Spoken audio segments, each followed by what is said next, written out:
So hello friends, SFS planning के एक new video में फिर से आपका स्वागत है। और जहां पर आज हम जानेंगे कि यदि हम 12th के बाद ग्रेजुएशन करना चाहते हैं तो हमारे लिए बीकॉम का रास्ता कैसा रहेगा। तो यदि आप ग्रेजुएशन करना चाहते हो तो उसमें आपके पास बहुत से ऑप्शन होते हैं, जहां पर आप साइंस स्ट्रीम से या आर्ट्स स्ट्रीम से या फिर कॉमर्स स्ट्रीम से आप अपना ग्रेजुएशन कर सकते हो, जहां पर आप बीए, बीएससी, बीकॉम, इसके साथ बीसीए, बीबीए, बहुत से आपके पास ग्रेजुएशन के ऑप्शन होते हैं। तो इन्हीं में से आज एक ऑप्शन की बात हम करने वाले हैं, जहां पर हम जानेंगे कि बीकॉम का रास्ता आपके लिए कैसा रहेगा। यदि आप अपनी डिग्री लेना चाहते हो और साथ ही अकाउंटिंग लाइन में जाना चाहते हो, आपका यदि बैकग्राउंड भी कॉमर्स से या फिर किसी भी और फील्ड से, तो आपके पास बीकॉम का चांस कैसा रहेगा, इसके बारे में आज हम पूरी डिटेल लेने वाले हैं। और जहां पर आज के हमारे मेन पॉइंट्स रहेंगे कि बीकॉम क्या होता है, बीकॉम की डिग्री कौन कौन ले सकता है, इसके लिए एलिजिबिलिटी क्या होती है, यदि आप साइंस स्ट्रीम से हो या फिर आर्ट्स स्ट्रीम से, क्या आप बीकॉम को कर सकते हो, इसमें फीस वगैरह क्या रहती है, बीकॉम की कितनी ड्यूरेशन रहती है और इसमें फ्यूचर में क्या क्या स्कोप्स होंगे, आपका करियर इसमें कैसा रहेगा,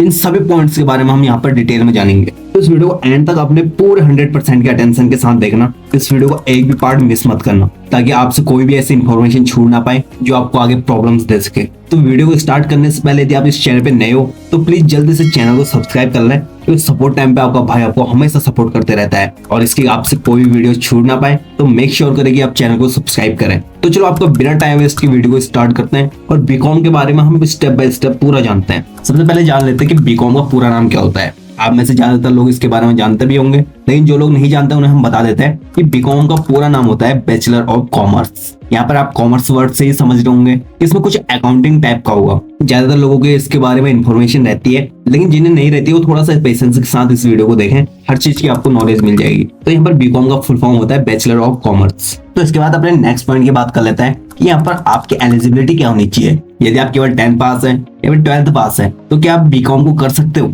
इन सब चीजों के बारे में हम यहाँ पर जानते हैं। तो यदि यहाँ पर आप केवल 10th पास हो तो आप बीकॉम के लिए एलिजिबल नहीं हो, क्योंकि यहाँ पर आपका 12th होना जरूरी है। और यदि आप 12th पास हो तो आप बीकॉम के लिए डेफिनेटली एलिजिबल हो। अब यहाँ पर एक क्वेश्चन और उठता है कि यदि हमने अपना 12th पीसीएम स्ट्रीम से किया है या पीसीबी स्ट्रीम से या फिर आर्ट्स बैकग्राउंड से आप हो, तो क्या आप बीकॉम को कर सकते हो। बहुत से स्टूडेंट का ये क्वेश्चन रहता है, क्या इसको केवल कॉमर्स वाले ही कर सकते हैं या फिर अदर स्ट्रीम वाले भी कर सकते हैं। तो जो लोग ये सोचते हैं कि यहाँ पर केवल और केवल कॉमर्स स्टूडेंट के लिए बीकॉम है, तो वो गलत है। क्योंकि यदि आप 12th में किसी भी स्ट्रीम से पास हुए हो, चाहे आप साइंस बैकग्राउंड से हो, आर्ट्स बैकग्राउंड से हो या फिर कॉमर्स बैकग्राउंड से हो, तो यहाँ पर आप बीकॉम के लिए एलिजिबल हो। ऐसा नहीं है कि आप केवल कॉमर्स स्ट्रीम से हो तो ही आप बीकॉम कर सकते हो, ऐसा बिल्कुल नहीं है। यहाँ पर आर्ट्स वाला भी कर सकता है, साइंस वाला भी कर सकता है। हाँ, वो बात अलग है यदि आप बीएससी करते हो तो वहां पर यदि आपके पास 12th में कॉमर्स है या फिर आर्ट्स है तो बीएससी के लिए आप एलिजिबल नहीं होते हो। बीकॉम और बीए के लिए तो हर एक स्ट्रीम वाला बंदा एलिजिबल है, चाहे आप आर्ट्स से हो, साइंस से हो या फिर कॉमर्स से। तो ये डाउट भी हमने आपका क्लियर किया।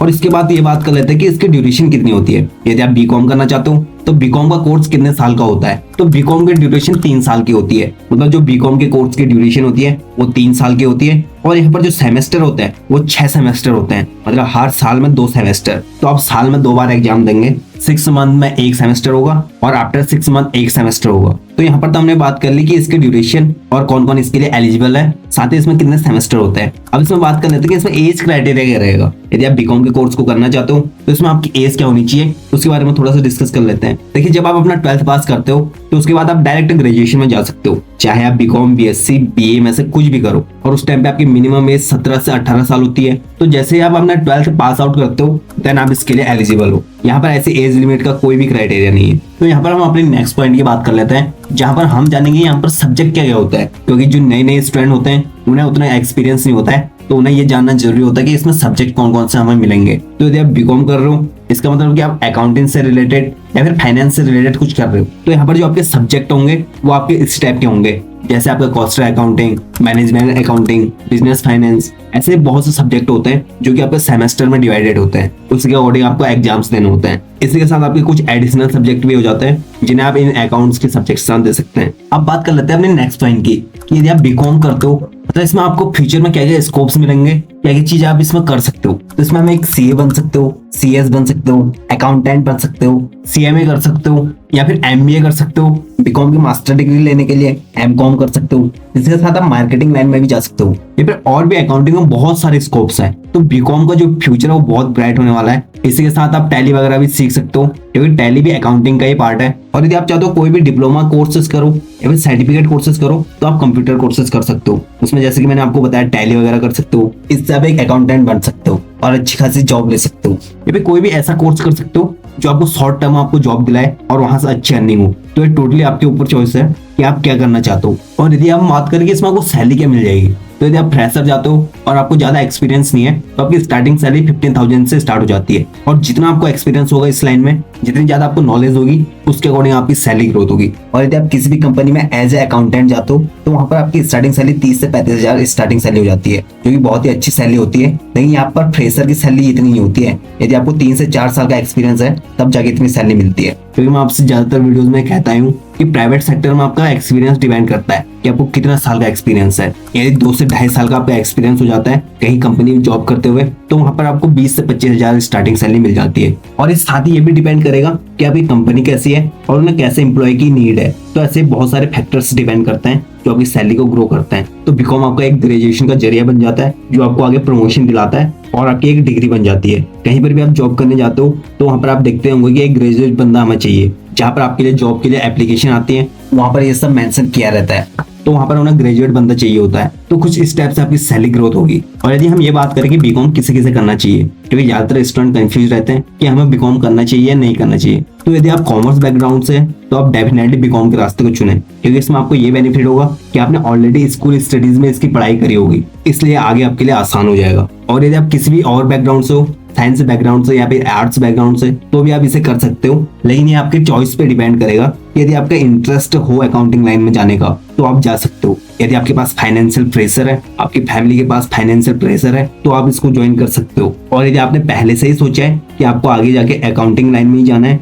तो फिर आप अपने 11th-12th में कॉमर्स बैकग्राउंड को ही चुने। इससे आपको फ्यूचर में बेनिफिट होगा और आपको ज्यादा प्रॉब्लम्स नहीं आएंगी। इससे आप एक अकाउंटेंट भी बन सकते हो, जिसके बारे में हम थोड़ा सा पहले डिस्कस कर चुके हैं। आप अपना एक्सपीरियंस सीए के साथ ले सकते हो। जैसे आप अपना 12th कंप्लीट करते हो तो साथ ही साथ आप सीए के साथ एक्सपीरियंस लेने चले जाओ। किसी सीए के फर्म में काम करो, वहां पर आपका एक्सपीरियंस बढ़ेगा। सीए के साथ जो जो चीजें आपको सीखने को मिलेगी वो कुछ इस टाइप से कि आप जीएसटी वगैरह के बारे में सीखोगे, टीडीएस वगैरह के बारे में सीखोगे। इस तरह से बहुत सारी चीजें आप सीखोगे और आपको ये भी पता चलेगा कि कंपनीज में काम कैसे होता है, तो वहां पर आपको बहुत ही बेनिफिट होगा। और साथ में आपका ग्रेजुएशन तो चलता ही रहेगा जहां पर आप बीकॉम कर रहे होंगे। तो इसलिए यदि आपको एक्सपीरियंस लेना है तो आप किसी भी सीए या फिर सीएस को ज्वाइन कर लो, जहां पर आपको बहुत सारी चीजें सीखने को मिलेंगी और यहीं से आपका एक्सपीरियंस भी बढ़ता है। और यदि आपका एक्सपीरियंस बढ़ेगा तो जिस भी कंपनी में आगे ज्वाइनिंग करोगे वहां पर आपकी सैलरी का भी ग्रोथ होगा। तो बीकॉम का फ्यूचर भी बहुत ब्राइट है। इससे ज्यादातर लोग अकाउंटेंट ही बनते हैं और जैसे जैसे आपकी पोस्टिंग बढ़ेगी तो कुछ और पोस्ट आपको मिल सकती है। तो ये पूरा आपके प्रोग्रेस पे डिपेंड करेगा,